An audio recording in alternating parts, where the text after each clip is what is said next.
What's going on, Fortnite fans? My name is Jakus the creator, and this is Fortnite's Most Wanted event. Most Wanted was a limited time heist event in Fortnite that added a ton of cosmetics, challenges, and items to the game for a limited time. By the time you're watching this video, the event will be over, but if it ever comes back, by listening to my tips and following my strats, you'll be ready. Now I know this video is the Most Wanted, so let's get this intro over with.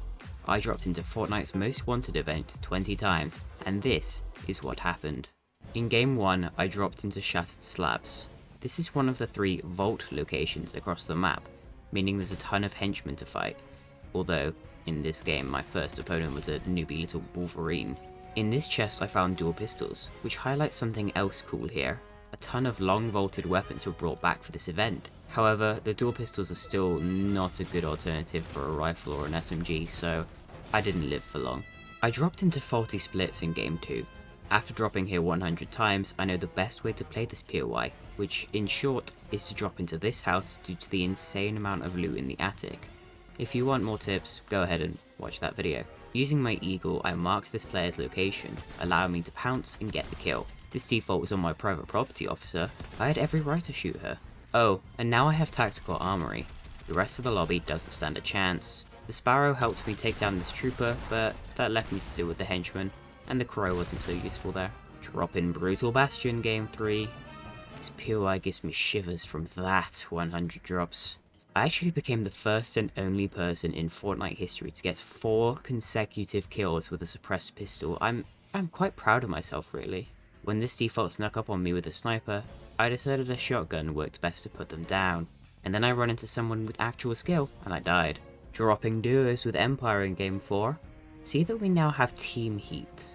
I was quickly able to knock one scared little Paradigm, but then a bush warrior forced me to retreat. We were in a bad spot, but Empire was able to crawl over to me and I got the revive off successfully.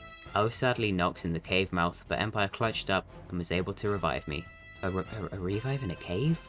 Oddly biblical.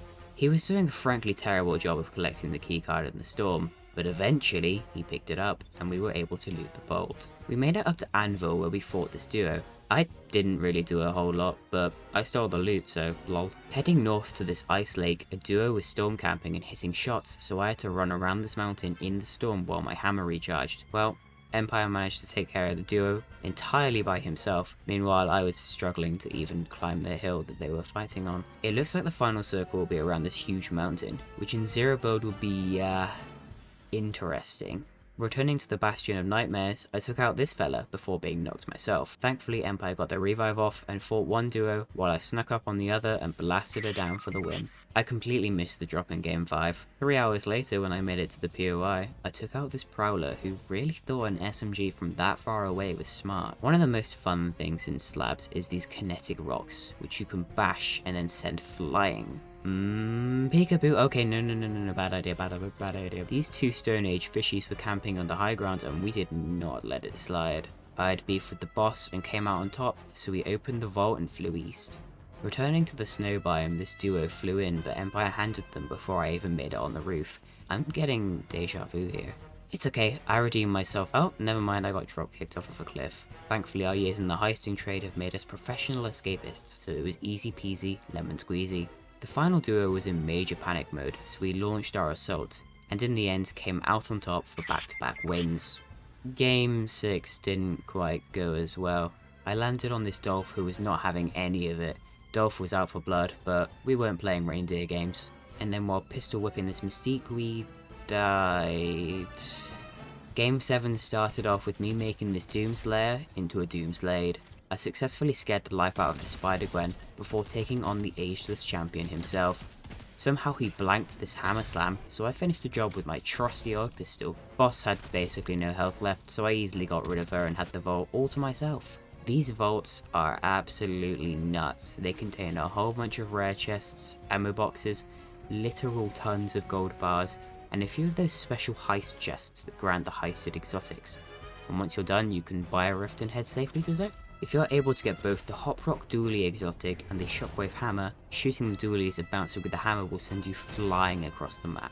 Using this strat, I easily crash landed into this fight and got a slightly sloppy kill on this Lynx, followed by her competitor. Some of these people were definitely AI, but that's fine, I killed him anyway. Did I have to drop in on this Storm Edge fight? No. Was it hella risky? Yes.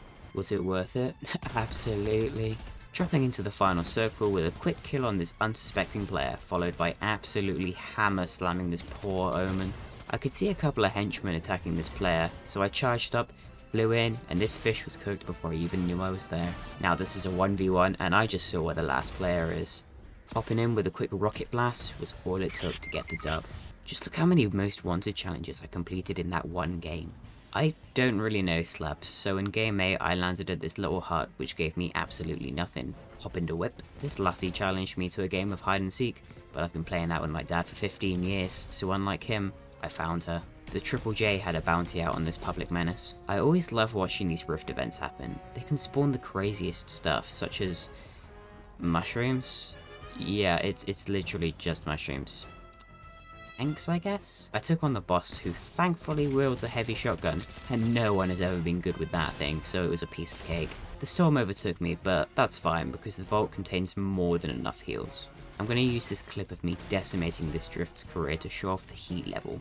You see this bar here? Watch as it goes up after the kill. This will over time give me more perks like regenerative health and faster movement speed, but will also ping my location to enemies on occasion and make henchmen spot me more easily. I used the dually hammer combo again, this time to launch myself towards the safe zone. Imagine this.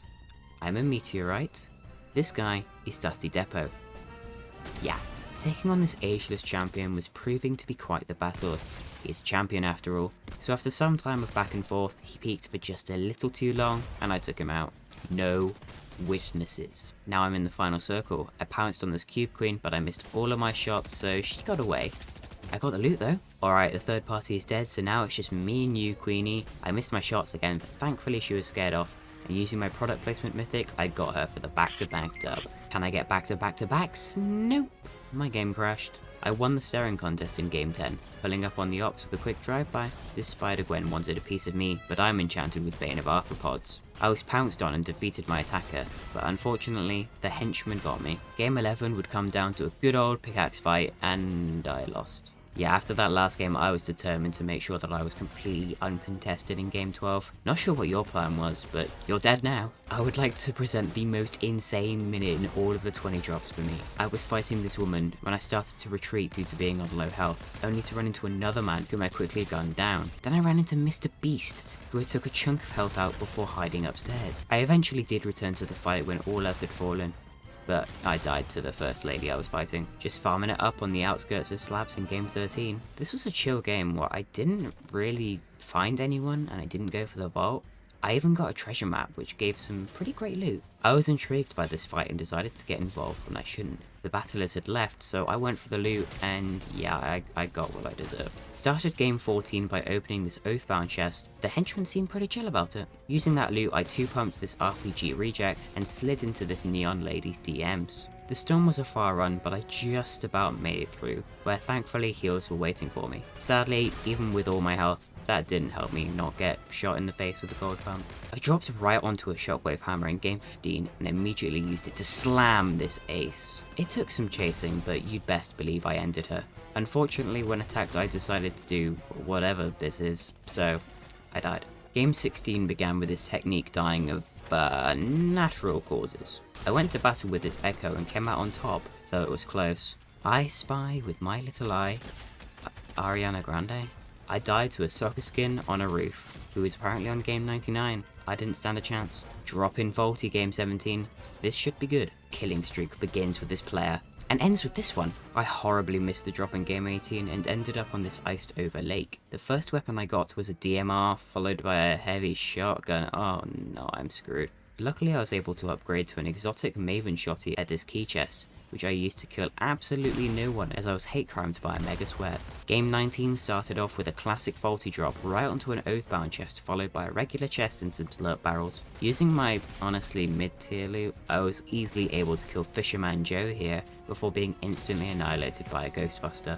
My goal for the 20 drops was to finish the most wanted event pass and unlock the free skin. Did I? Absolutely not. I bought the rest of the tiers, but I will show off my winnings anyway. Using a grey pump, I easily got a kill on a green arrow at the start of game 20. I then left slabs and spent a lot of time to myself just farming materials. It was really nice. I really enjoyed the Most Wanted event. It made me enjoy Fortnite Season 1 a lot more. The vaults were fun to loot, the exotics were absolutely nuts, and the unvaults made the loot pool supreme. I also found that I was much more aggressive and willing to engage with fights, which made my average KD ratio go up. So even if I did die pretty early on in game 20, I still enjoyed it thoroughly. Thank you all for watching. Please let me know what you think of the Most Wanted event and if you wanted to come back to Fortnite. It was really fun to sit down for just a casual 20 drops for a special event, so if Fortnite makes more of these, I'll keep coming back. As always, this video was inspired by Luke the Notable series, so be sure to check him out. Make sure to subscribe to the channel to stay up to date on my content so you don't miss the next 100 or 20 drops. Stay creative, and I will see all of you in the next video.